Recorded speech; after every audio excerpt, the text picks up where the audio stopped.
Okay, you are welcome back. I would like us to start on time so that we'll be able to keep to time.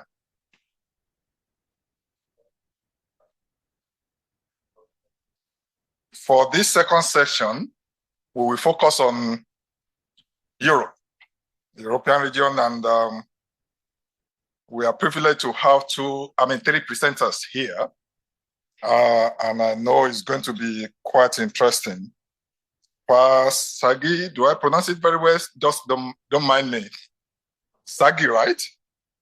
Yeah, good, thank you. And Anastasia. Thank you so much. In the course of the presentation, they are going to introduce themselves to us.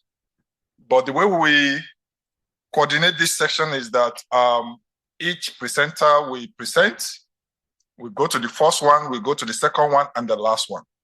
We want to put the question at the latter end so that we have robust and quite long time for ourselves to discuss. So if you have questions for any of the presenters, please keep the questions towards the end, and then we now ask the questions together. You can, during the question time, you can direct your question to specific presenters, or if it is general one, we will have time for discussion. I will like to call the first presenter to, please, the floor is yours. Yeah. Yes.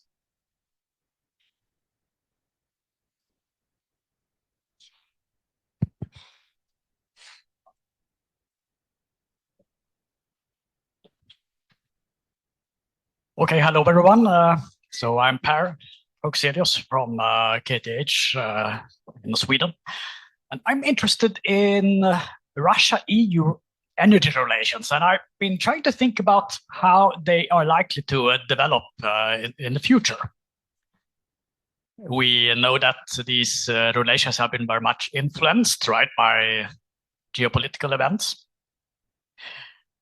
And what can we then say? What's likely to happen on the longer term with these relations? And if anybody falls asleep now after lunch, I can say that my conclusion is that these relations are going to be revived in the future. But exactly how they are going to be revived, that's a matter of well, some thinking, I think. But let's have a look at how we can think about it. Let's give it a start. I would like to place East-West energy relations in the longer time perspective, going back around 800 years. If we look at not only energy, but natural resource relations more broadly. We can start with how during medieval times we saw far-reaching trade in fur. I know Alexander has written about this in a very interesting way, also seeing some similarities actually with the current oil trade. Right? Later on, we have Russian wheat exports and the imperial colonization of the southern steppes that's very much linked to this. We have also at one point Russian iron ore exports to industrializing Britain during the 18th century, especially.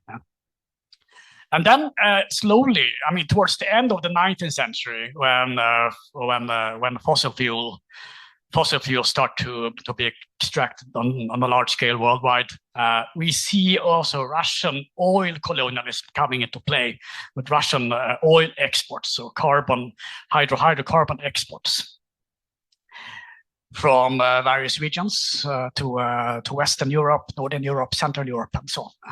And then following up on that in the 20th century, we see well on the one hand accelerating oil exports or revived oil exports sometime in the 1950s after a downturn in the decades before that, and then also Soviet natural gas exports starting in 1968. Starting with Austria actually here where we are now. And spreading over the next few years to other West European countries, Central European countries, and so on. And we also have nuclear exports, nuclear fuel services exports during the heyday of nuclear expansion in Europe, which then lays the groundwork for what we earlier saw as well, Russia's dominance in worldwide nuclear fuel services, which is still the case today, actually. So if we have this longer historical perspective on Russian-European energy relations, the question then becomes, okay, so now if as it would seem, I mean, if we look at the moment, I mean, things have been drastically reduced, right, in terms of the energy trade between Russia and European Union. But if this is a kind of definite end to the energy relations between East and West, then that would be truly epochal, because that would not signify only the end of fossil fuel trade, but it would signify an end of 800 years of prosperous East-West natural resource trade, right?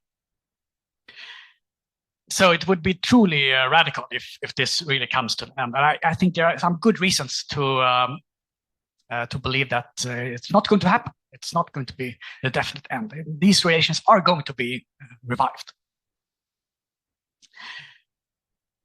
And to analyze this, I think we can distinguish between two different logics, two kind of structural logics that at times clash with each other. On the one hand, we have a techno-economic logic, which basically says that it's natural for a country like Russia to engage in energy relations with Western Europe because Russia is simply immensely rich in fossil fuel resources. And Western Europe is not that rich in fossil fuel resources. So it's a kind of basic logic here that, well, the resources want to move from where they are abundant to where they are scarce, right? This logic is strengthened by the existence of infrastructures which have been constructed for moving energy from east to west. And importantly, this logic, it is there. It has not changed in any way through the outbreak of the Russia-Ukraine war. This logic continues to exist. It's just not that visible in the debate, perhaps. No. But then we have a geopolitical logic, which tells us something different. It tells us that, well, countries which are enemies or somehow not in good relations with each other, they should not engage in energy relations with each other, right?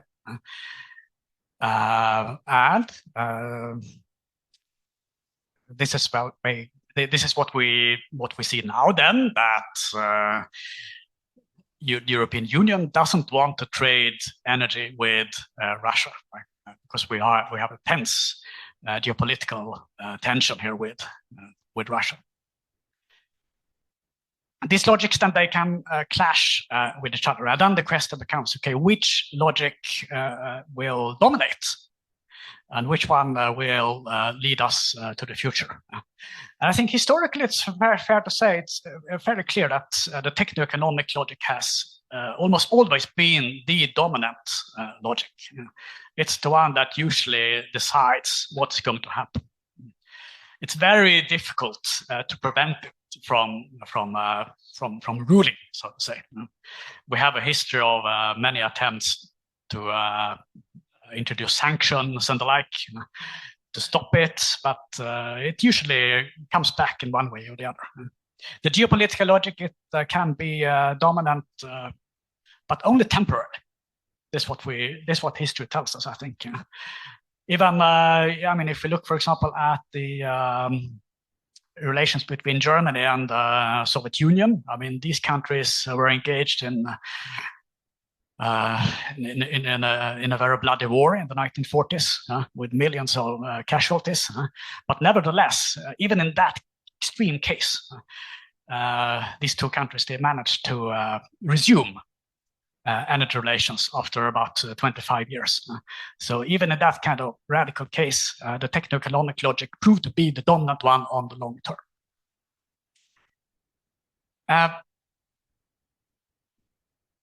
Now we have seen the phase out of much of European Russian energy relations, but it's tempting to see here that, well, if here we see, for example, Swedish steelworks, which traditionally imported much coking coal from Russia.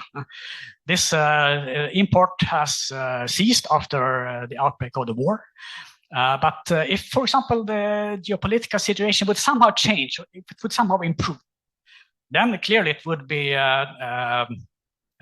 tempting again to think about, well, how to resume this coking coal trade, right?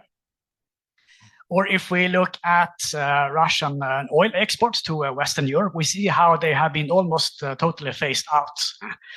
Not fully, but I mean, to a great extent. But if the geopolitical situation would improve, then it would be tempting to simply resume these relations. That's what the techno-economic logic tells us. Or if we talk about natural gas, yeah, here are the pipelines for oil. But if we look at natural gas, it's also very tempting to, well, say that, okay, if the geopolitical situation improves, if European Russian diplomatic relations improve, then it would be very tempting to resume that trade through the existing pipeline infrastructures that have been disrupted for geopolitical reasons. So that's a kind of simple analysis, isn't it? If the geopolitical situation would somehow improve, then we will get back to the business as usual, right? Or, but then there's one thing that is missing from the analysis, I think, and that is the ongoing energy transition and the attempts to decarbonize the EU energy system, right? That makes it kind of interesting, I think. And here, my idea is basically that, well, it's very simple. That if European decarbonization takes place very quickly, if it takes place more quickly than the geopolitical relations improve, right?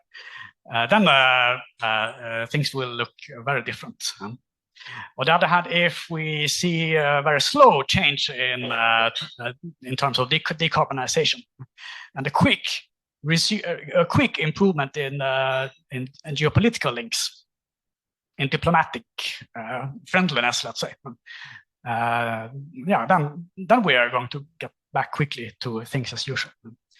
But let's have a look here. There are some interesting ongoing trends.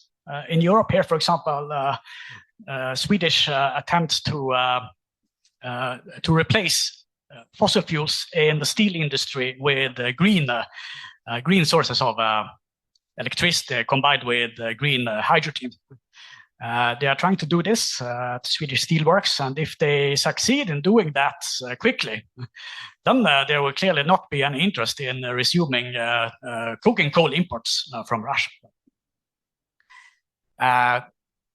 The same goes for, let's say, the transition to electrical vehicles.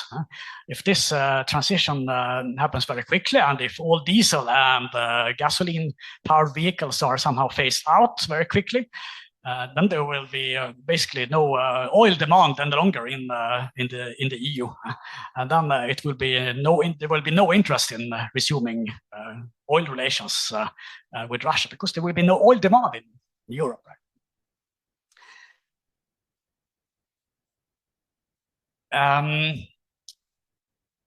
On the other hand, we can also ask ourselves, okay, if Europe really manages to decarbonize its energy system, and then at a later point, EU-Russia diplomatic relations improve, and there somehow appears an interest in resuming energy relations, what would be the prospects for that? Here, I think that, well, there would actually be prospects for improving, or resuming EU-Russian energy relations. Natural gas is a case in point, because natural gas currently plays a very important role in balancing electricity grids in renewable systems. Right? If we have a lot of solar and wind power, then natural gas comes in perfectly as a kind of complement to this renewable electricity. And since Russia is very rich in natural gas and the infrastructure for moving it to Europe exists, it will be extremely tempting to renegotiate and resume this natural gas import from Russia for the sake of sustaining European renewable electricity production.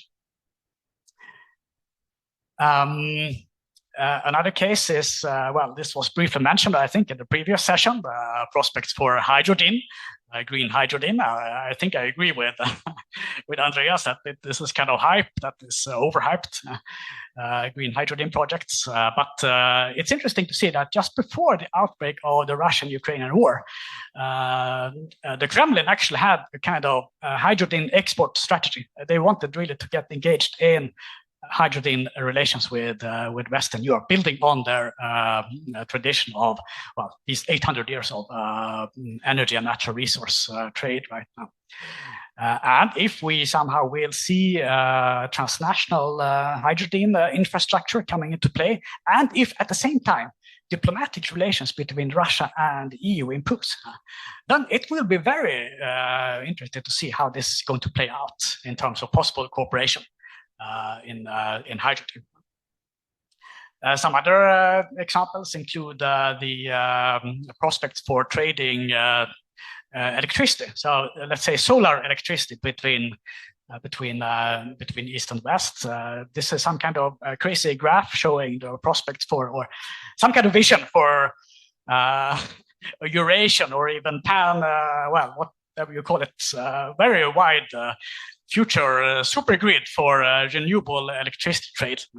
And it would, I mean, from a techno-economic point of view, it would make sense to include strong cooperation between Russia and the EU here for sustaining this kind of infrastructure. We can also look at nuclear energy. We see that nuclear energy doesn't basically have any future in much of Europe. Europe is phasing out its nuclear electricity. It's politically impossible almost everywhere to build new nuclear power plants. But at the same time, in the former Soviet space, we see a revival of nuclear energy like increasing. And in that situation, like with declining nuclear electricity in Western Europe and growing nuclear electricity in the East, it might become tempting to think of Russia as an exporter of nuclear electricity to Western Europe, compensate for the loss of internal nuclear electricity. So in summary, I think there are some well, prospects for resumed Russian-EU energy relations, even if Europe manages to decarbonize its energy system. The question is perhaps, well, how long time it will take, and what is the time scale we are talking about here? Clearly, this is not going to happen within the next year, maybe not even within 5 years, not perhaps within 10 years, but in a decade or two, yeah, well, I'm pretty sure we are going to see something, well, Not everything of this that I mentioned here is going to materialize clearly, but we're going to see something. I'm pretty sure about that. And here just shamelessly, commercial for my books, if you're interested in my research. Thank you very much.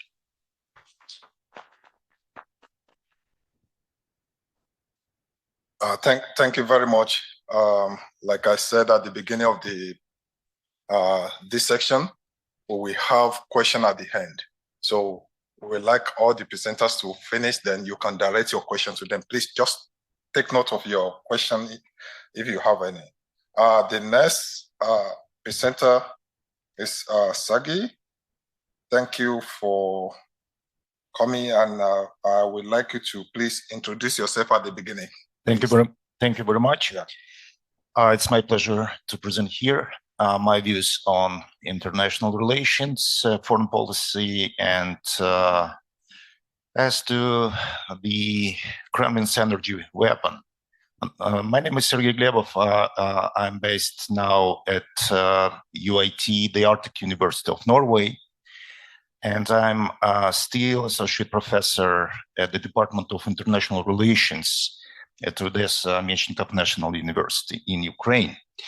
So, oil for insecurity, the Kremlin's energy weapon as a peacebreaker in times of hybrid warfare. Unfortunately, energy became the weapon that kills. And here I would like to start with some basic notes about energy security, something which any country need to have to sustain and to be successful. Definitely security is a combination of many factors and many conditions. It should be uninterrupted availability. We should have affordable price. We need to have access to clean, reliable, and affordable energy services. We need and we depend on adequate supply. Yes, energy security is also about interactive relationship between the imported and exporting countries. Definitely, it's part of the national security. So I would like to point out that energy security is a defensive domain of states and an integral part of the national resilience strategy. The key objective is to protect itself from external pressure in the energy field, not only electricity, coal, gas, oil, fuel, etc. At some point, energy became part of the foreign policy strategies. Here I might, I can have to do this stuff. Energy as a foreign policy tool, it may supplement sanctions and ensure demilitarization. So we all know that the Oil for Food program by United Nations was part of the case where the foreign policy activity of countries was concentrated on demilitarization, bringing peace into the region. Unfortunately, this program resulted in a widespread corruption, abuse of its funds, and ended. Thank you very much. And ended by war. So definitely, energy could also be used as a foreign policy tool to strengthen interstate cooperation and partnerships. For example, we have the case of Russian Federation and Turkey. They are pretty tough cooperation in the energy sector in the Black Sea region. We have Turk Stream, we have Blue Stream natural gas pipelines. Now we have Akuyu nuclear power plant. Unfortunately for Ukraine, that kind of partnership resulted in the factual neutrality of Ankara amid Russia's full-scale invasion of Ukraine.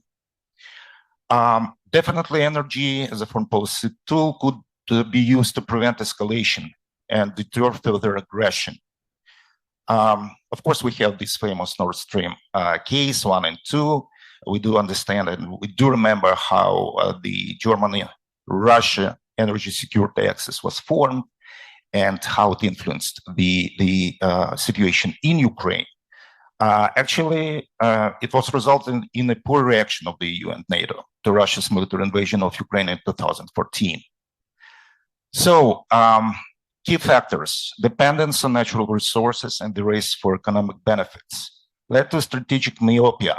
And instead of energy for security, the world got energy for insecurity in 2022. So, yeah, energy had been weaponized, and there is political will. It's always about political will. Political will is a key factor in transforming energy from an economic instrument into a geopolitical tool. And of course, depending on how to use it and for what purpose. There is kind of a knife dilemma. It's like scalpel, to heal or to kill, sword to attack or to defend. Actually, openly and quite officially, energy was weaponized on the global level, as I could research in 2006. It was a speech by the US Vice President Dick Cheney at a conference of leaders from Baltic and Black Sea nations in Vilnius, Lithuania. So I would like to quote part of his speech.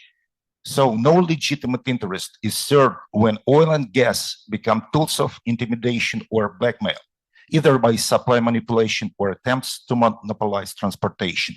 And no one can justify actions that undermine the territorial integrity of a neighbor or interfere with democratic movements. This is about the case of Ukraine and Russia in 2006 and 2008. We remember these energy, attacks from the side of the Russian Federation. What I would like to stress out, there is direct connection between energy and aggressive foreign policy. And it's not by chance that Dick Cheney was mentioning gas as a tool for intimidation or blackmail, and right away, he's talking about democracy. He's talking about democratic movements. They correlate pretty much. So energy became a weapon in Russia's hybrid warfare against its neighbors in the collective West.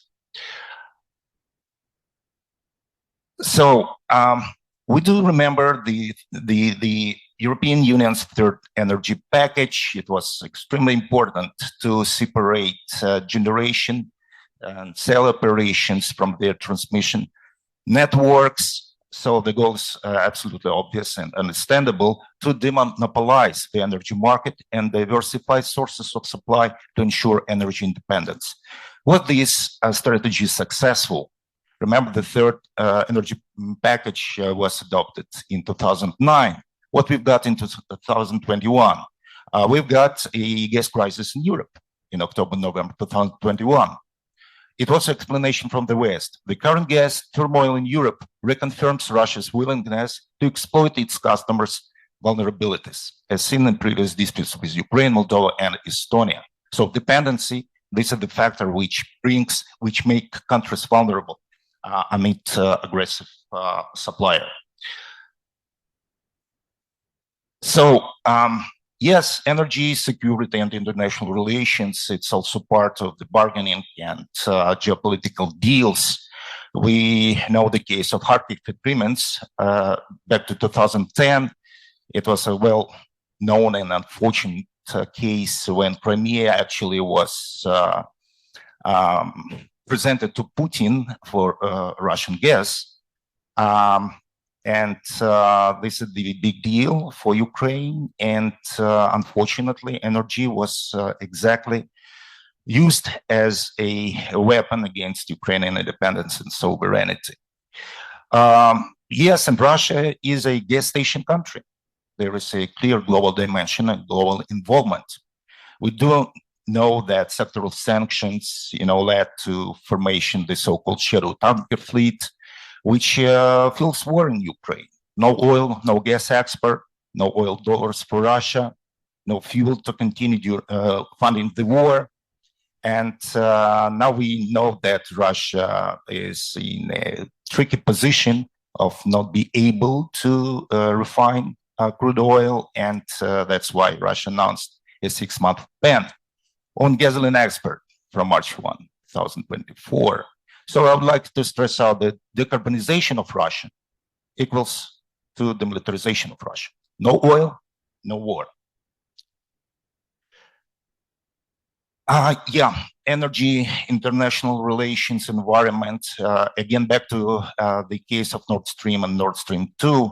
Definitely there is a political implication and geopolitical implication on all the parts involved into this big political game.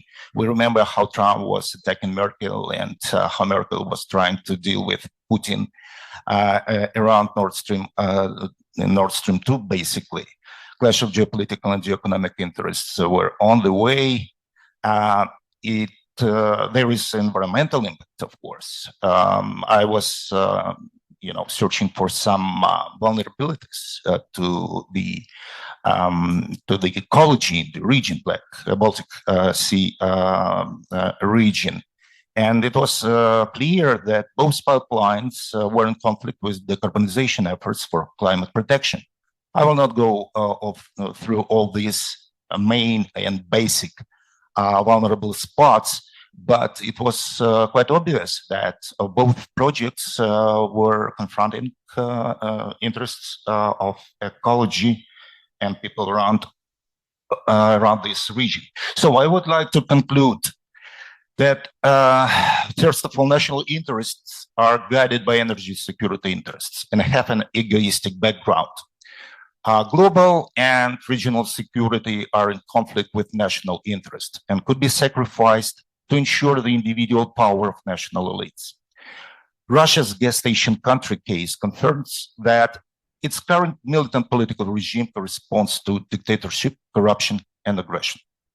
If any militant political regime of any petrostate threatens global regional security and peace, this is not a conspiracy, but justified international action to deprive this particular regime of essential profits to stop fueling their aggressive strategies. Some wars of this century, probably most of them, would not have happened if the invaders had no petrodollars in their sovereign funds. Correct. This is exactly a thesis which was presented by the organizers of this event, and I will pretty much support this conclusion. And of course, environmental concerns are not yet a priority. So I believe that we should concentrate on finding balance between national interests, international security, and global energy strategies for the world. This is exactly the domain, the terrain of open negotiations, the liberal market, and international law. Thank you very much.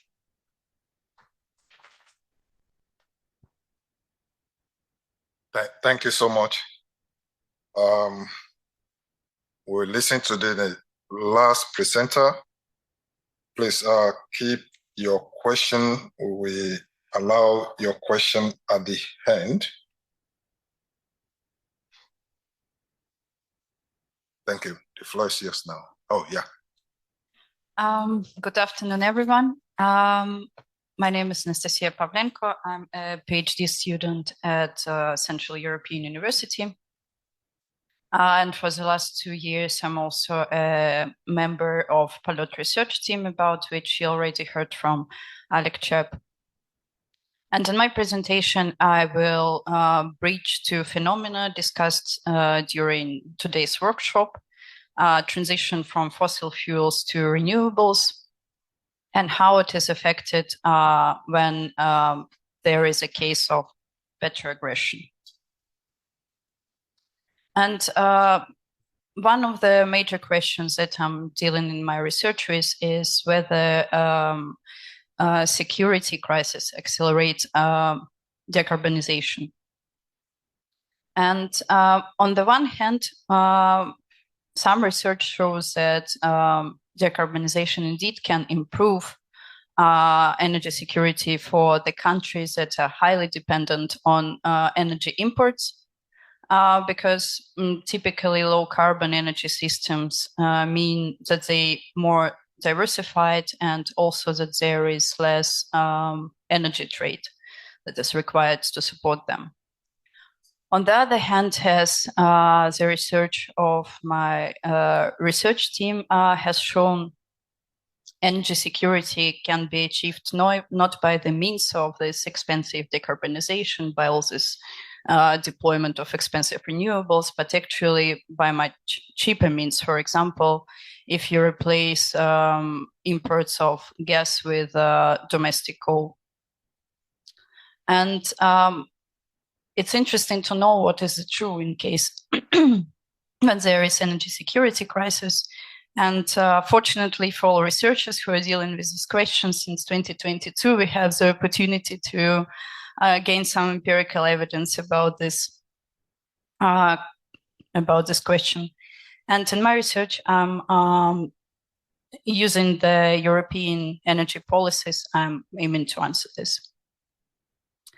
And the European context is characterized by two major elements. First is that it's a recognized climate leader in low carbon energy transitions. And in 2019, these ambitions materialized in the European Green Deal. At the same time, as we already discussed in the previous presentations, the European Union is also was highly dependent on Russian fossil fuels. And in 2022, before the war started, Russia was still the major exporter of all fossil fuels to the European Union.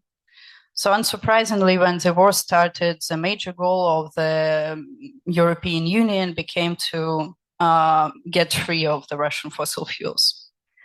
And that is how the REPowerEU plan came about, which exactly stated this goal to reduce the dependence of the European Union on the Russian fossil fuels. At the same time, this REPowerEU plan has certain ambiguity. First, because it proposes a delay in coal phase-out that was in a way in most of the member states before the war started.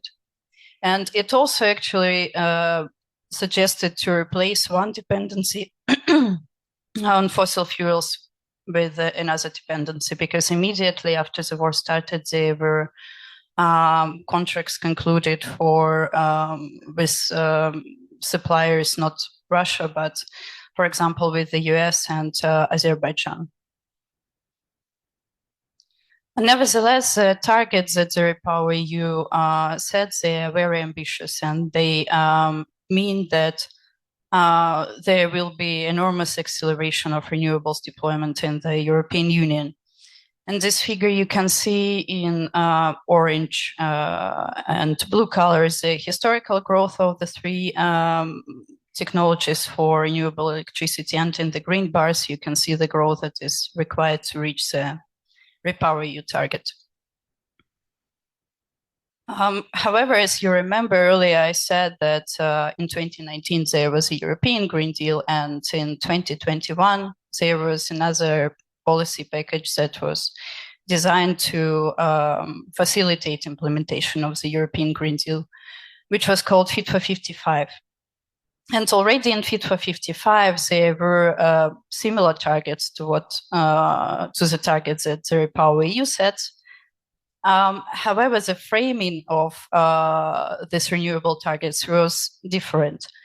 So Fit for 55 primarily concentrates on mobilizing action to combat climate change.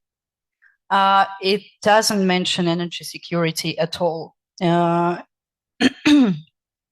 And then if we look at the REPowerEU plan, it actually mentions energy security about 20 times, but doesn't mention climate change at all, which is very interesting.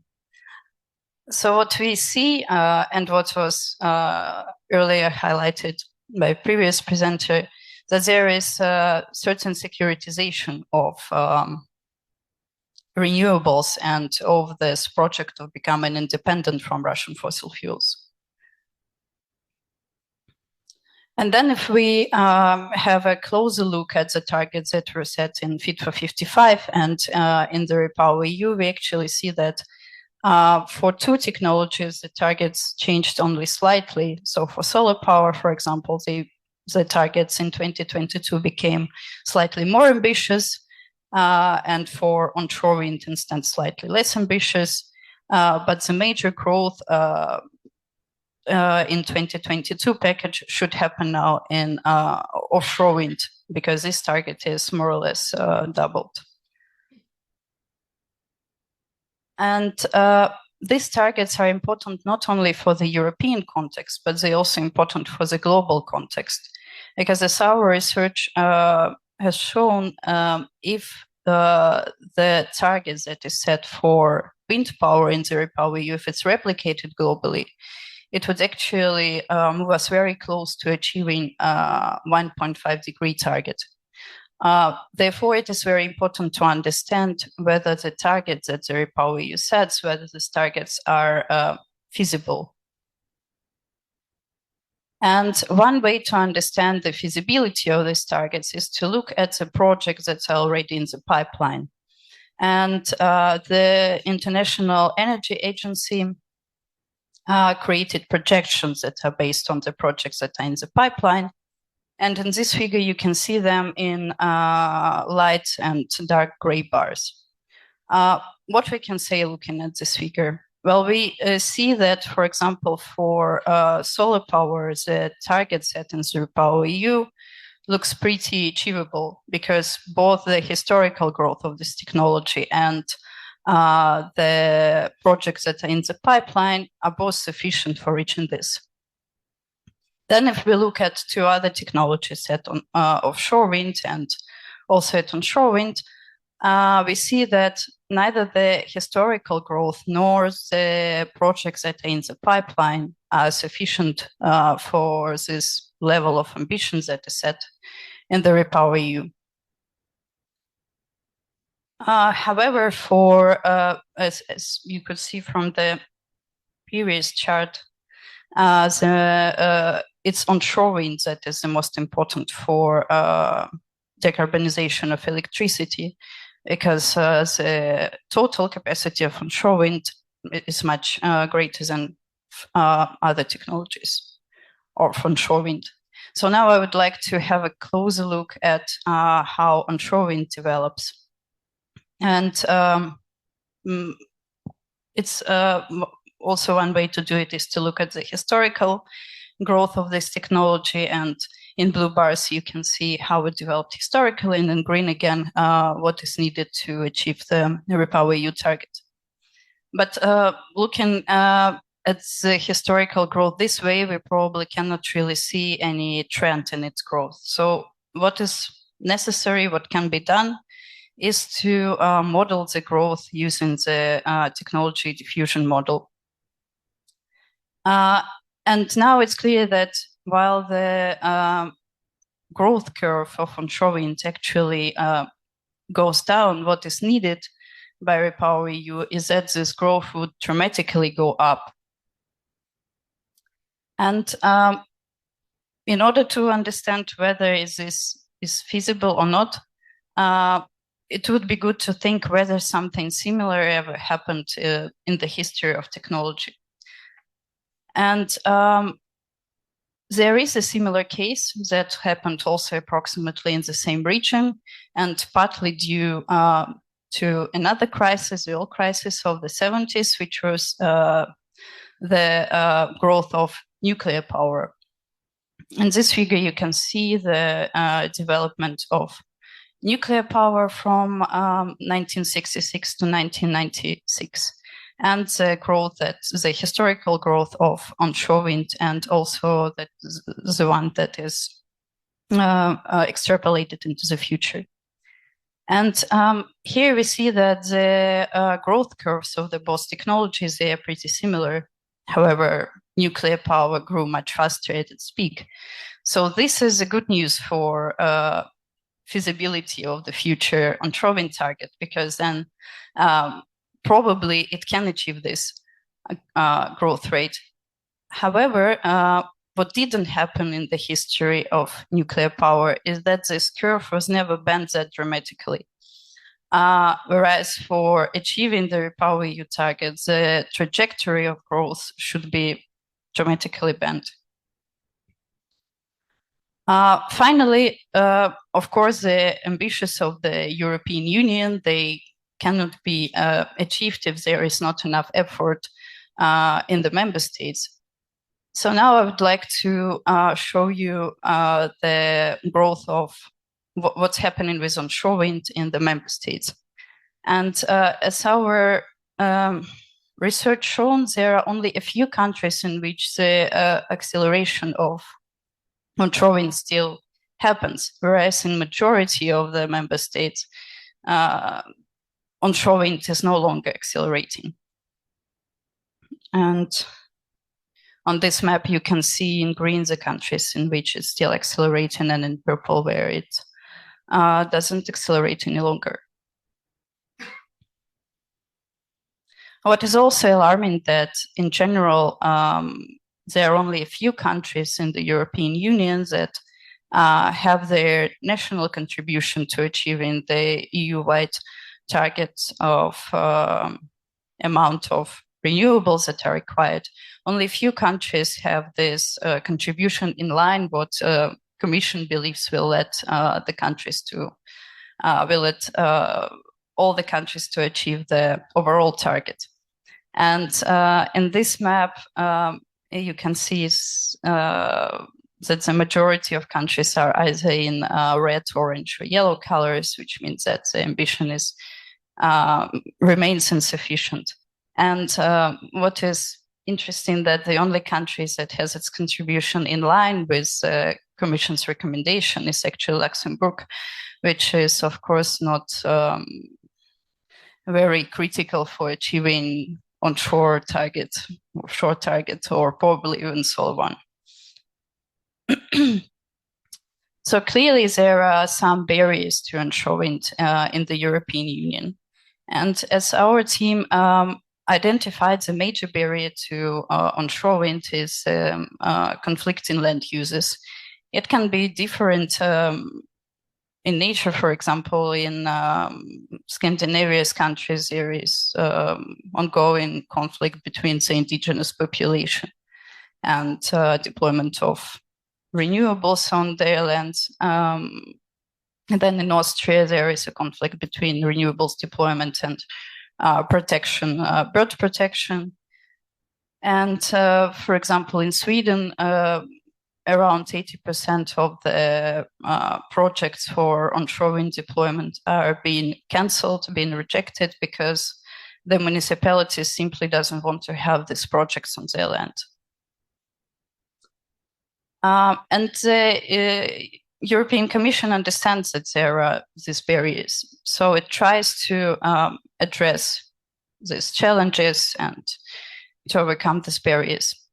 And since 2022, there were several documents in which the European Commission proposed and implemented certain policies to overcome the barriers. For example, there was emergency regulation in 2022 that aims to accelerate deployment of renewables.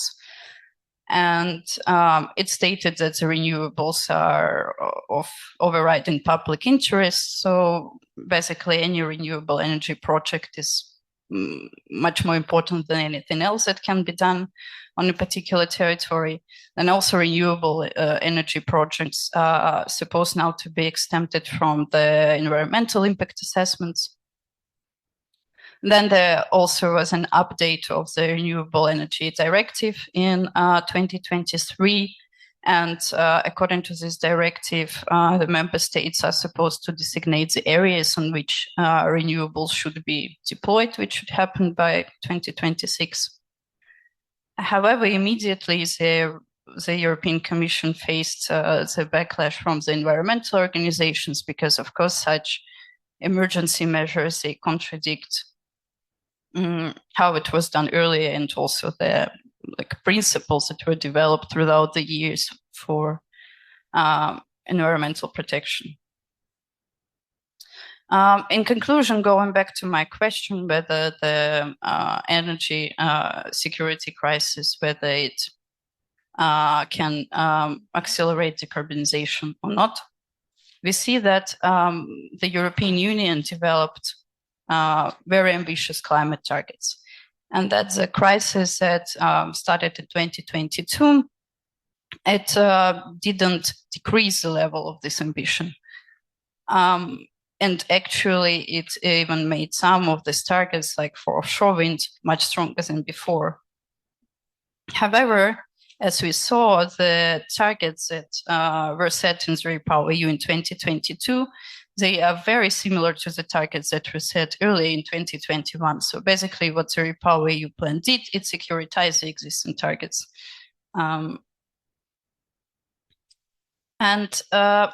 What is unclear is whether some of these targets, particularly onshore wind, which is the most important technology for decarbonization of electricity in the European Union, whether it is feasible. Because on the one hand, we saw that the growth rates that the REPowerEU requires from onshore wind, it is very similar to what was happening when nuclear grew in the 70s. However, nuclear didn't experience this dramatic change in its growth trajectory, which would happen in case of onshore wind. And finally, there are certain barriers to onshore wind in the European Union. And at the EU level, there are measures to address these barriers. However, these measures sometimes are in conflict with the local and environmental interests. Thank you.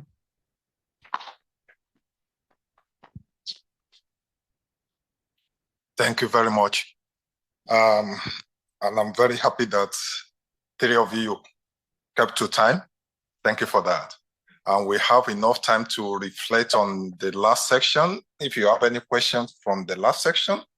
And for this section, please, if you have questions, you can direct your question to specific speaker or a general comment. Yeah. Okay. Okay, so first of all, that was great. Thank you. I learned so much from all of you. So I'm not sure. I really don't want to frame this as a polemic, but more of an intervention of how we term and speak about certain things. I saw in your slide, Sergei, that you said environmental concerns are not a priority now, and I wonder what this says to like the overall vocabulary that we have to think about this double danger that Alexander laid out for us so clearly at the beginning of the climate crisis and warfare. Because it seems that calling it environmental concerns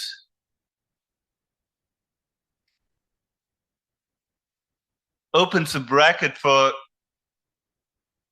doesn't really get at the existential dimension these concerns have, I believe. And I think definitely what we're seeing in a lot of countries, definitely in Germany, as a reaction to the Russia's war in Ukraine, is that it's in certain ways it's prioritizing this crisis in terms of spending, in terms of political decisions to repower coal, etc., over environmental concerns. And I think the danger here is, and I again want to use Alexander's terms, even though I don't know if that is what you mean, but you told me yesterday a little bit about your new book, Russia Against Modernity, and you said that the problem is that we need a Gaia modernity, and Russia is dragging us back into the paleo modernity. And it seems that this is happening, that the focus over this territorial warfare is drawing away the focus from this Gaian territory problem that we have. So expressing it with the terms of people like Bruno Latour or Dipesh Chakrabarti, it's also a problem. The climate crisis and all what that hangs with it together is a problem of, for example, not the territorial sovereignty, but of habitability. And I think that's imposing super vicious questions. So why, from the perspective of an island state about to drown in the ocean, why should one prioritize the territorial integrity of Ukraine over the habitability and the very existence of this island state? This is just a little bit of a provocation, and I know how horrible the situation in your country is, and I certainly acknowledge that. But this is a little bit of a provocation to rethink our political vocabulary, that we can think about ways to address both of these existential threats on the same level, and not one as an existential threat and the other as an environmental concern.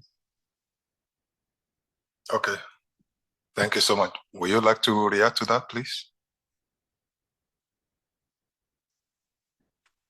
Thank you for your kind provocation. What goes hand in hand with the general situation in Europe and in the world. Everything is about security, and everything is about human security. We can, combine all these concerns and problems and challenges and study it through the prism of through the prism of human security, where in the very center of this is human, is individual, and societies, people. So, starting from this point, we need to reconsider different policies. Environmental policies, social policies, cultural policies.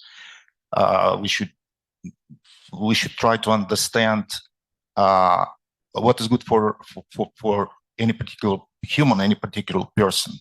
It could be good for the society. It could be good for the state. And unfortunately, this is not a priority. And human security is not a priority, at least in this part of the world. I mean, post-Soviet space, at least. That's why we need to talk more about democracy. That's what we need to talk about, how harmful are autocratic regimes and totalitarian political systems. This is also part of the general agenda. Thanks. Okay. Thank you very much. Any other question or comment? Okay, thank you. Let him go first.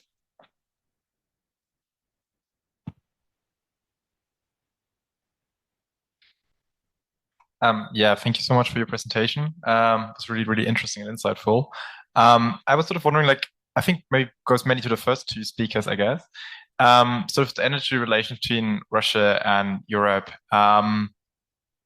I was wondering, I feel like especially the German case kind of was also based a lot on this German idea of Ostpolitik and change through trade, Wandel durch Handel. And I was wondering if this is something you could, in which you think has just ended forever, sort of, with Russia's invasion of Ukraine, or do you think this could be a vantage point for cooperation of post-Putin Russia again? Because as you said, I think especially natural gas sort of is transition fuel, this transition technology sort of. Do you think there's any possibility for cooperation in obviously a post-Putin regime? And how would this potentially look like? That would be sort of my question. Then I have some more comment would be on the nuclear energy. I'm not sure if I can agree that nuclear energy is sort of on the decline. I think it's on the rise again. I think it sees another renaissance in a way. I think Poland wants to build 6 nuclear reactors. I think Poland hasn't had a history of nuclear energy so far, if I'm not mistaken. So I think Germany is the only country which is phasing out nuclear energy or has phased out by now. So can we really speak of a decline in nuclear energy? I'd rather see it as a renaissance in a way. Also internationally, I think so many countries want to push into nuclear energy. Also Turkey, which didn't have nuclear energy before.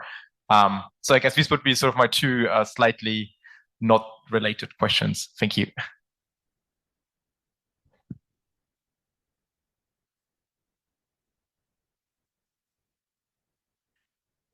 Well, maybe one dimension that I have not mentioned in my presentation is how the techno-economic logic, as I call it, is how it interacts with the geopolitical logic. So historically, we have the famous Kantian interpretation of, well, how cooperation in economic terms can be used to stimulate political relations right now. So I've not mentioned this here, but we can imagine in the future how, I mean, there will be a time in the future. We know that. We don't know when, but we know that it will come when the European Union will want to rebuild its diplomatic political relations with Russia, clearly. And then the question will arise, okay, how to do that? And I'm pretty sure that there will be discussions then about, okay, using energy as a kind of stepping stone for well, as a kind of test case to see, okay, let's see if we can forge some kind of cooperation in the energy field. Then we can use that also to for rebuilding relations in other aspects too, right? I think that's kind of interesting. It will be interesting to follow that trajectory.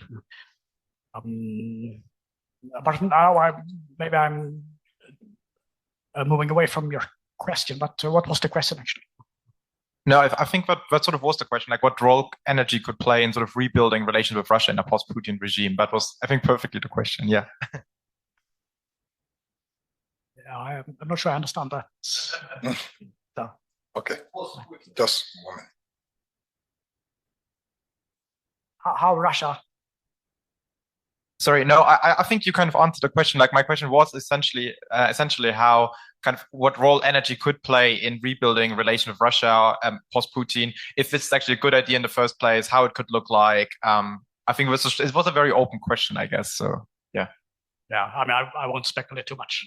I'm a historian, but it's tempting to think of these, as I call them, 800 years old, like prosperous resource relations, and see how to think about how they might evolve given the past record. Okay, thank you so much. Are we allow Alex? We have somebody online. Sergei wants to. Yeah. Just. Oh, sorry, I didn't say that. Yeah, thank you very much. Okay, please. Yeah, just very brief reaction. It's really hard to predict what happens after Putin. Yeah. Is there any life after Putin in Russia and in the post-Soviet space? We do not know. But what should definitely be done, there is a famous phrase and the way to behave, nothing personal, just business. So it shouldn't remain like that. It should be personal. Even business must become personal and personal issue to choose. Are you going to invest money into trade so this money goes to war? That's not right. That's not good. That we have the case of China and India, who are making their benefits of the war in Ukraine because they are very welcomed to buy Russian oil. That shouldn't be like that, but it is. This is how it works, unfortunately, and that's why it's really hard to answer or give the right prediction or explanation or what's next? This cruel war, like crude oil. Thanks. Okay, Alice, then. Sorry. My question is to Anastasia.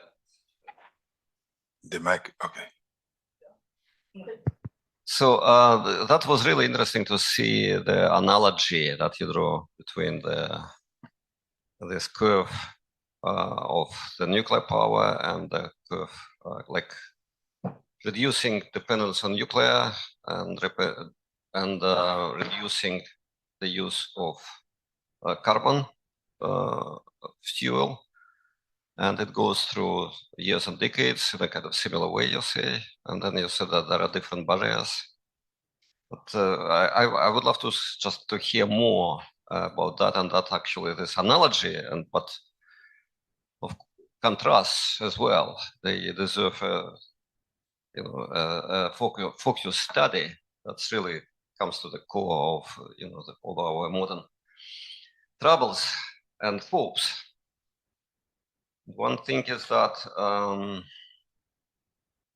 of course, with this rejection of nuclear power by the Greens in Germany, etc., and phasing out the nuclear, so that was because of the actual nuclear accidents, Chernobyl and Fukushima.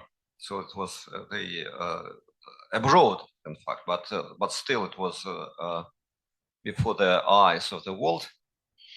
While decarbonization is more like about the future expectations. So that's a big contrast, I think. Unless we add the current war to this analogy, thinking about the current war as a sort of major accident in this carbon business, carbon trade. But anyway, that's a great observation, and I'm looking forward to hearing more.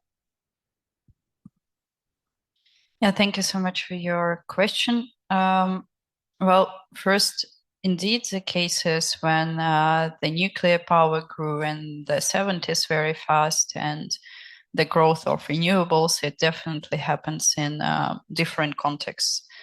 So, for example, there is difference in electricity markets. There is also difference in the way how these technologies are governed.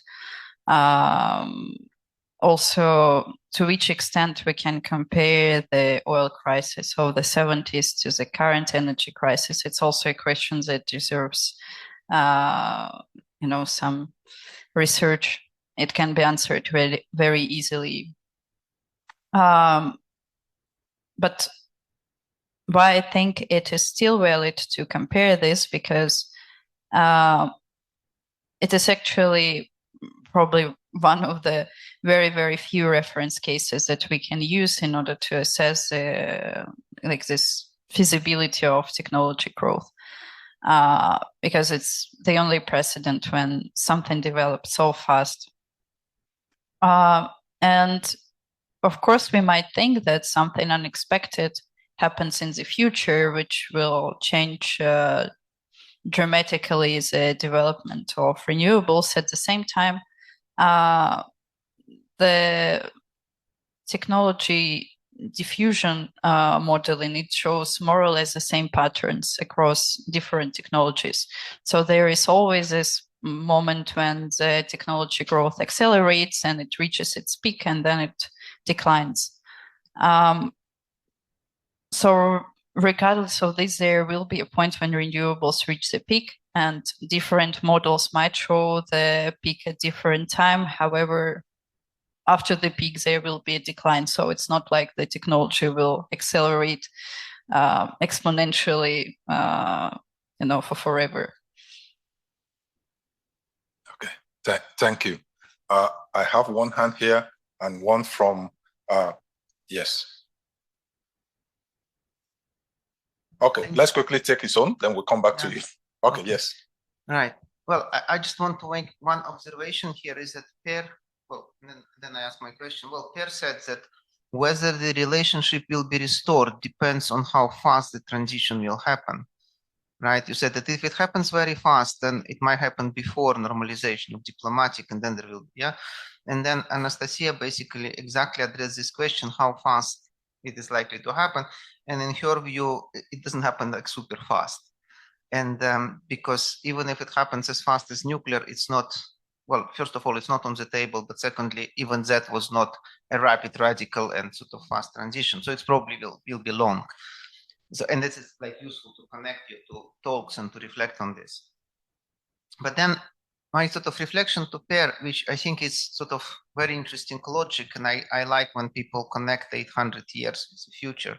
You know, it's wonderful. So it was there for 800 years, you know, probably will be there in the future. One factor which might be different is exactly the factor of China, which like kind of Russia did not trade so much with China in the past, at least not its resources, and not in the last 100, 200 years. But now, in order to export its natural resources, right, Russia needs very rapidly growing, complicated, sort of sophisticated, energy-hungry, you know, resource-hungry economy. And Europe is becoming this kind of stagnating, they're even hallucinating of degrowth and like, you know, what's not. And China is rapidly growing and, you know, needs all sort of energy and it doesn't decarbonize faster than necessary. So, so it might be that once again, by the time diplomacy gets kind of calms down, Russia will be so much connected to China, which didn't exist for this 800 years as a serious trade partner, at least not what I kind of heard. And then there won't be anything left for Europe to cooperate in Russia. What do you think?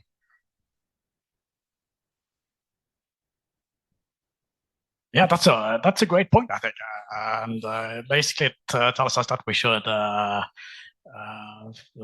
not look at EU-Russia relations in isolation from the rest of the world. But we need to integrate that kind of analysis into a more global perspective.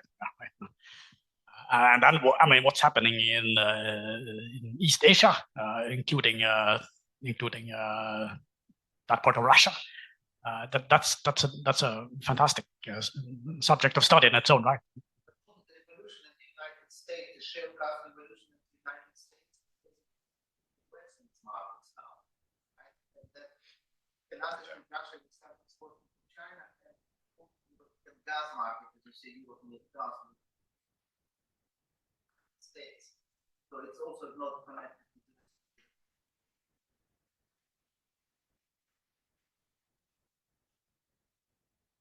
Okay, that's a nice comment. Let's listen to the next question, please. Hello. Yeah.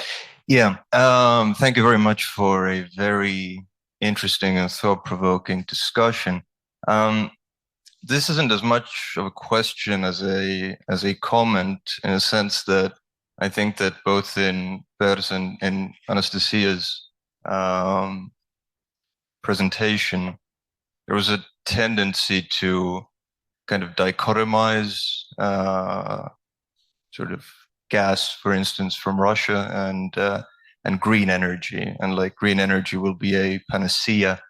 And I wanted to point to the fact that all the hardware for producing green energy is increasingly produced in China, which is, as any military analyst would say, sort of like white on rice with Russia.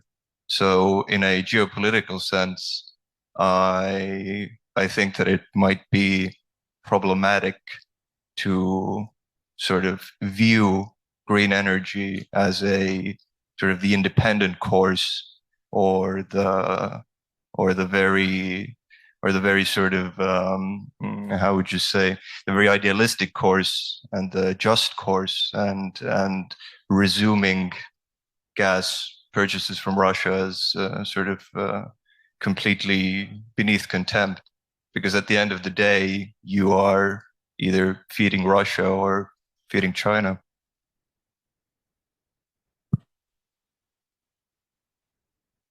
Please go ahead. Yeah. Yeah, thank you for your comment. Well, I guess there is still a difference between whether you buy, I guess, from Russia or you buy components or the entire like renewable installations from China or from somewhere else, because in case of the like gas imports, basically that's what's also Sergei was talking about. There is always this chance to weaponize this energy source. Whereas in case you buy something from China, yes, you pay China for what you have bought. At the same time, once you install it at your land, you actually become independent from China. That's it. You just make this one purchase and then it's over. But for fossil fuels, this dependence is much more dramatic.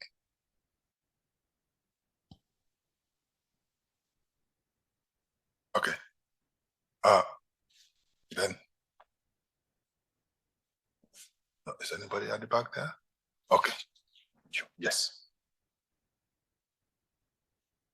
Thank you very much for the presentations. My question is not directed to a particular one presenter, but maybe if anyone can answer the question, that'd be great. But my question is quite, I think, basic, so maybe you have immediate answers. But coming from outside Europe, it's kind of puzzling to me how sort of one state, causing this much disruption in the entire region by sort of weaponizing natural gas. Meaning I'm talking about Russia here. I feel like it's kind of unprecedented. We've had the oil crisis in 1973, but it was more of a collective action, not just an action of one state that caused trouble in the global market. And it's not like Russia is the only producer of gas.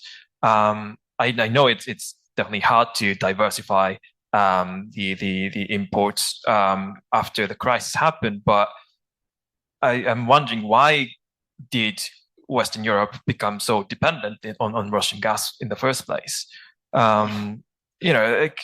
It's been a sort of an imaginary enemy for quite a few decades in history, but still, sort of it allowed Russia to gain this much power vis-a-vis Western Europe.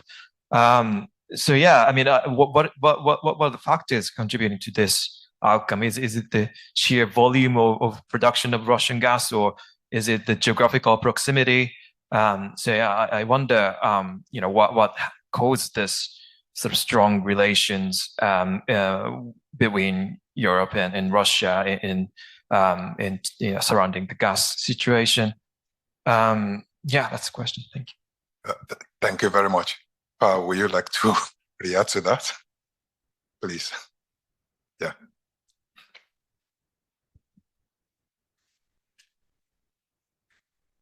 Yeah, history is very fascinating to study, right? And in the case of the origins of Russian gas exports, it's clear that geopolitical motives were not very important in bringing about this project in the first place. Think about it. In the 1960s, when they started, natural gas basically didn't play any role at all in the European energy system. It was not anything that you could play around with in geopolitical terms. It had no significance. It only became significant after the success of these projects.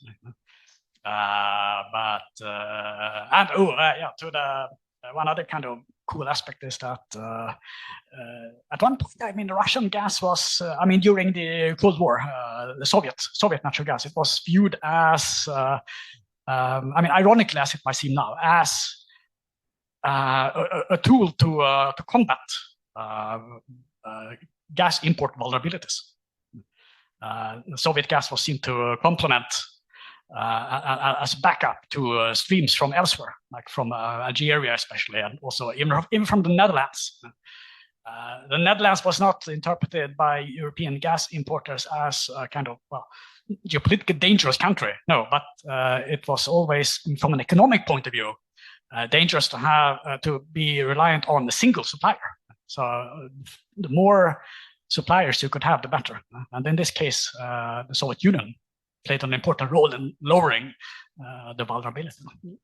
But then as the decades progressed, things changed gradually, and at the end we ended up in this situation where natural gas could actually be used and was used as a geopolitical tool. So that's the kind of that's the nice thing with history. You see how like the purpose of something can change over time. We talk about the same pipelines, the same natural resource, but the political interpretations, they clearly change over time. So, and what the purpose will be tomorrow or in a decade or 2 decades, we don't know. Thank you very much. That's a good response. Thank you. Yes, please.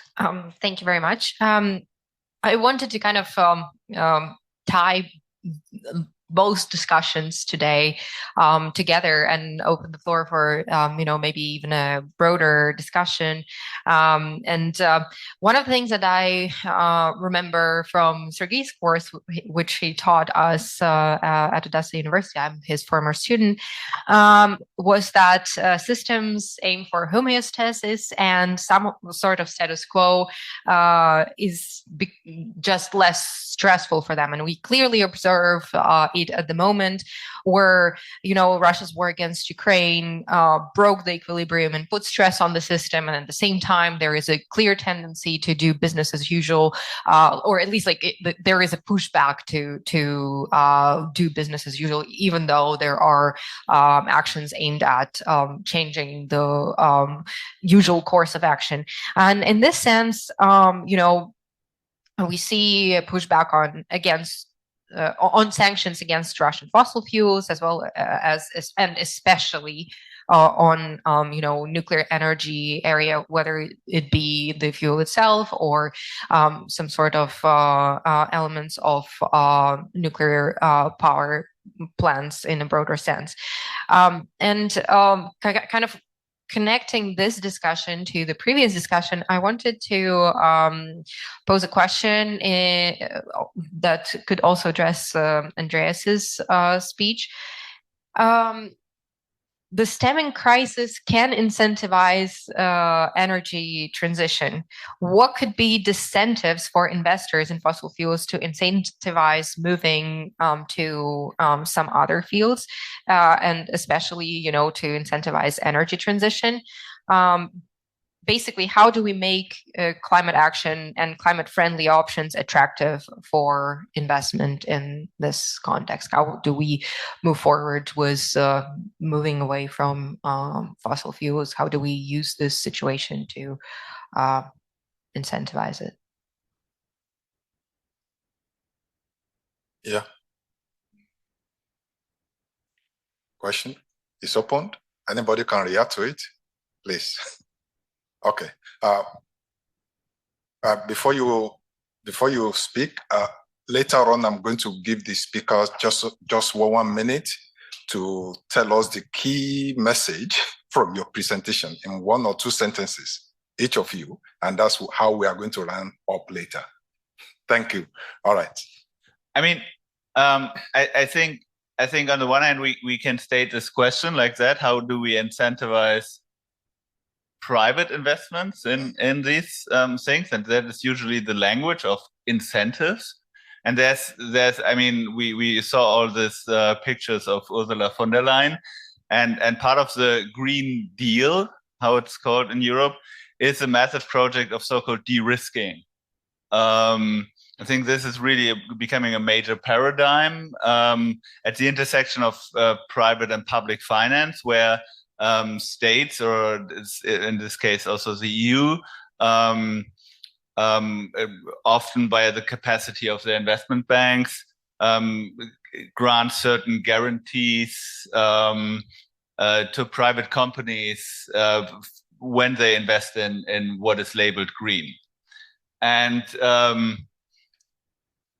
why? And I think the problem with this is that first of all, it does not leverage enough private investments, and second of all, it gets all the profits to the private investors, and still taxpayers have to pay for that and subsidize these profits.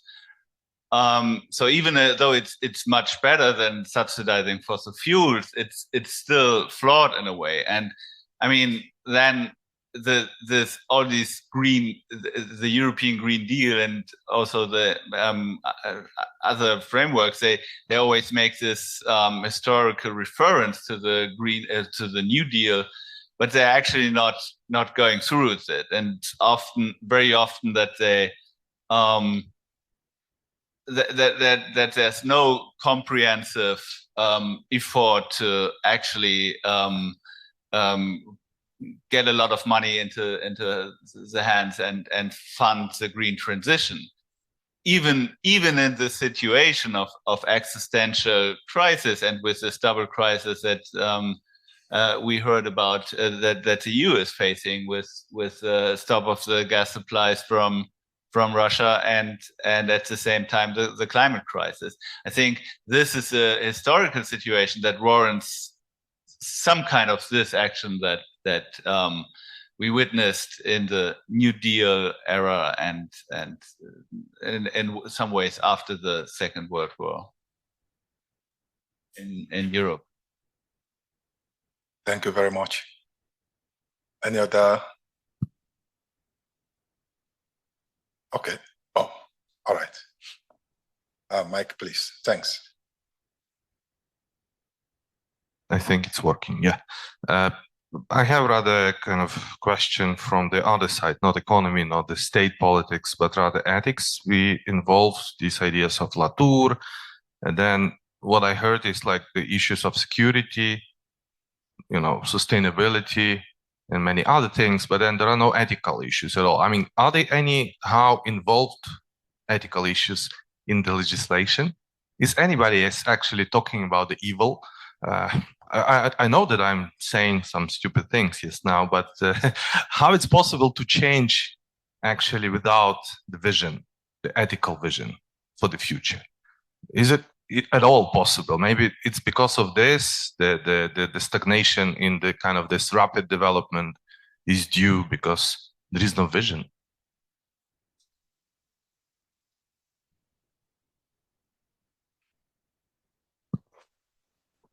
If I may, right. So here we have investors, right? Here we have money, financial issue. Now you're raising up ethical issue, how to make business, how to keep business running, how to keep world economy running, right? And national economies running.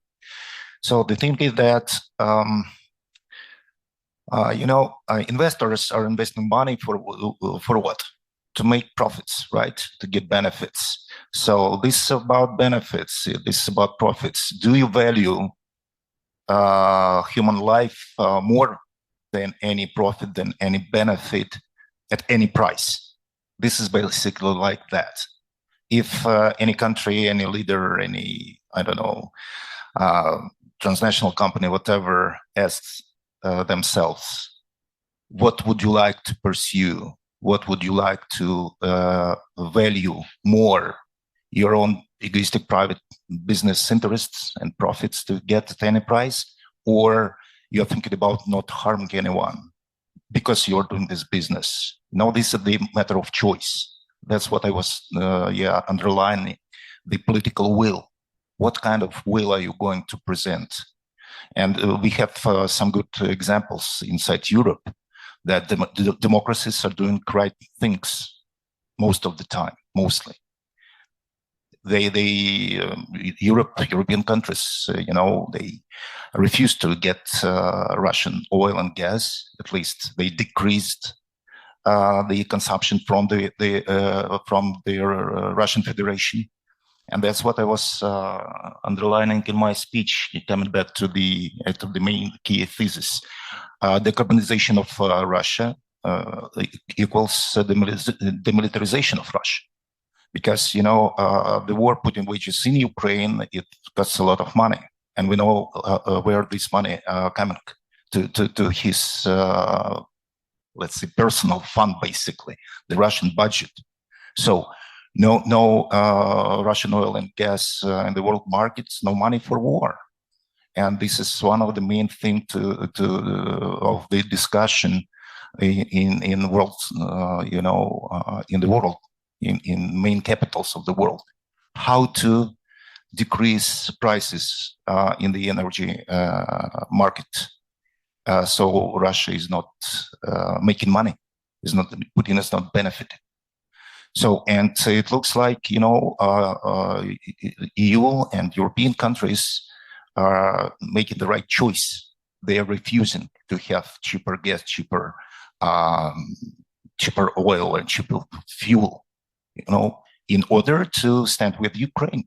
This is the example of a goodwill. And we have bad will on the other side. So I believe that, democracy, peace theory must revive itself again. So it's better to be poor but safe, secure. But if you are safe and secure, you are not poor. You can run business, you can work on your economy in a secure environment. That's why you do not need to invest money into weapons. That's what Europe didn't invest into armies because they didn't think to go into war. That's why we have European countries which are almost militarily are not sufficient. Even Germany, Great Britain, etc., etc. They were doing good business, for many years, especially after the breakup of the Soviet Union. So, and they thought that, okay, we don't need to invest into weapons. We do not need to invest into killing people. We need to invest into market. That's why, this is also a partial answer to the question why Europe appeared to be so dependent on Russian energy. Just because, even Merkel, she was thinking about having Putin closer to Europe, to European money, to European relationships and economies. So, but Europe did underestimate Putin. It was not about his, interest to make friends in Europe. It's about his interest to restore empire in the post-Soviet space. So this is kind of a different evaluation of his politics from the side of Europe. And now we are where we are, unfortunately. Thank you, Sergei. And I can see that in the course of your discussion, you pinpoint your key message, right? Okay. So because of time, I will allow you to go ahead and also let us know your key message. Then I will give to Pa. I just wanted to follow up a little bit on this, ethical issues for the future and what choices we're supposed to make. When I was still a master's student, there were many students who would be, for example, very against nuclear power, or there would be some other students who would be really against CCS technology or whatever, But I think when it comes to energy systems, we need to realize that there will be certain trade-offs that we need to sort of make, because we cannot get everything in life at the same point of time. So probably what we need to choose the least evil option out of all the options that are on the table.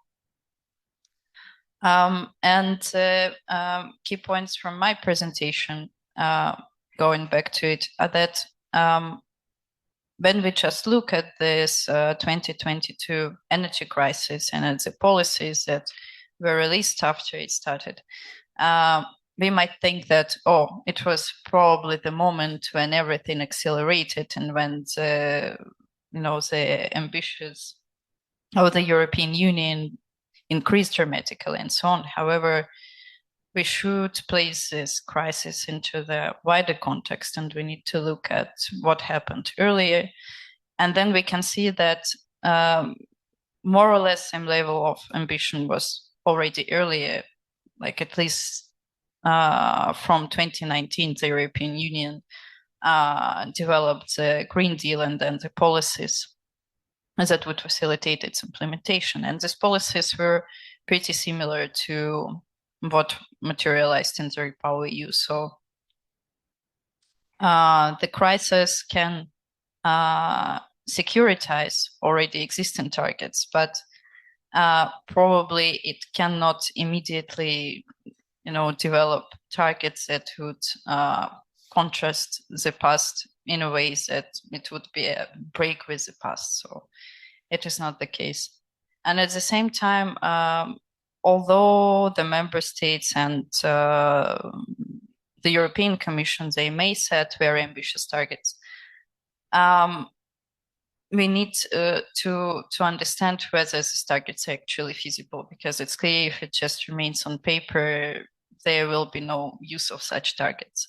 And I tried to show that while for some target, like for solar power, the growth envisioned is very realistic, for some other technologies, like for offshore wind and onshore wind, the growth that is envisioned is so far seems to be unrealistic. And this is because there are certain barriers to growth of particularly onshore wind in the European Union. But still it should be kept in mind when we construct future scenarios, how emissions will decrease and so on, because maybe these targets won't be achieved. And then we need to think about some other technologies and what else we could do. Thank you very much. Please. I think the problem with climate change is actually that, we can agree on a kind of abstract level that it's really existential, an existential crisis. It's really about the life and death of everything, right? But at the same time, for most people in the world, there are other more immediate concerns, right, which matter more. This is obvious, of course, outside of Europe. If you go to China, for example, things like urban air pollution much more important than like the way to how can I earn a greater salary and so on. In countries like Ukraine or other war-torn countries, you have obviously other concerns, right? Than thinking about climate change. And even in Europe, people are not thinking of climate change generally as the kind of most important issue. There are other things like healthcare, schools, education, like these kind of things. And I think we need to view the populist trends in the European political landscape in relation to this. And as a result, what I see is a greater focus, a growing focus over time on the kind of hope that technological solutions, technical fixes, that they will somehow come to the rescue in this situation, because it will be. There's this tendency to view politics as not strong enough. Like it's not potent enough. So the hope is technology, and so we are somehow like moving in that direction, I think, with unknown consequences. But one other thing from my presentation, which just to underscore the kind of paradoxical situation when it comes to what I termed the two competing and clashing logics, geopoliticals and techno-economics. What we see in Central Europe is that, for example, Ukraine and Russia are obviously fighting a bloody war as we speak. But at the same time, they are also sitting down together and negotiating with each other in a kind of friendly way. Maybe not friendly, but in a functional way, about how to transit natural gas and oil from Russia through Ukraine to the EU. This is happening. These things coexist. The same with Lithuania, which sits down together with the Russians and Belarusians to negotiate oil flows to the Kaliningrad province. I think we will hear more about that in the next session. I mean, okay. the world is very, in a way, multifaceted, to say the least. All right, thank you so much. And I want to thank three of you for your nice presentation and everybody for the quality time we have for discussion. So thank you so much. And before we move to the next section, there's going to be an announcement from Valeria. Thank you. I would like to invite everyone now to like line up nicely here. We are going to take a group picture for the workshop before everyone moves on, and while everyone is here, and then we are going to go to the coffee break. Same place, same time.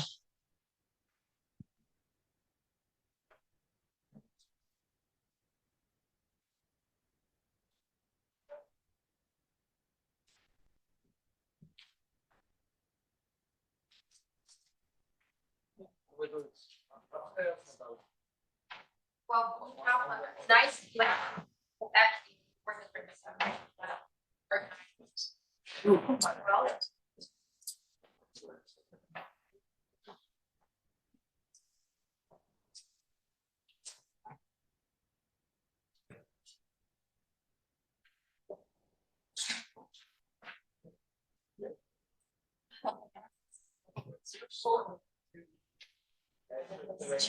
Yeah,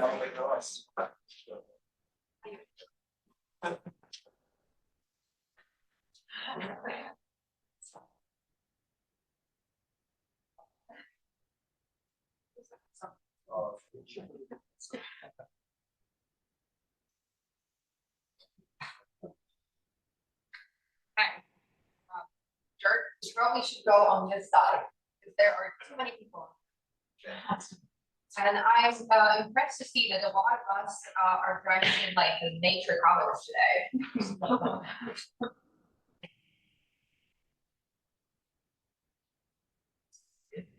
Yes.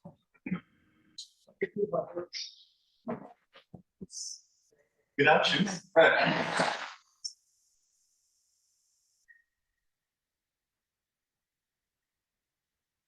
Okay, let me take one more.